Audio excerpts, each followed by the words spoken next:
बच्चों आज हमने उर्दू में तस्वीर देखकर खाली जगह पुर करनी है। ये हमें पहले से दिए गए हैं अल्फाज, इनको सिर्फ हमने इसमें पुर करना है। ये आपका होमवर्क है 115 पर, ठीक है।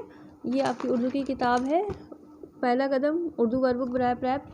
यहाँ पे आपने जमात का घर का काम लिखना है और यहाँ आपने तारीख डालनी है। क्लास हमने किस तरह करना है, हमें दिए गए हैं लफ्ज़ और हमें तस्वीर दी गई है। तस्वीर को देख के हमने पहचानना है कि इसमें क्या हो रहा है, ठीक है।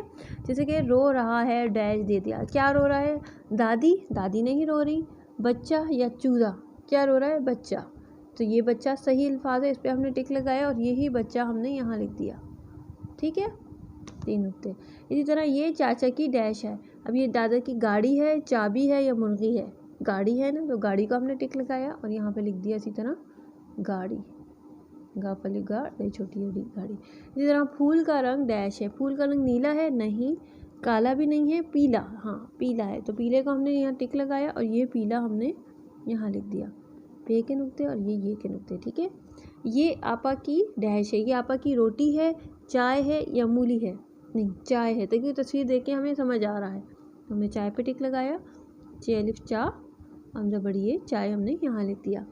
इसी तरह ये मेरा डैश है, ये मेरा बाजा है, ये मेरा हाथ है, ये मेरा ढोल है। क्या है ये? ढोल, ठीक है। तस्वीर में नज़र आ रहा है तो हमने यहाँ पे टिक लगाया ढोल को और यहाँ पे लिख दिया ढ वाओ ढोल लाम ढोल, ठीक है बच्चों।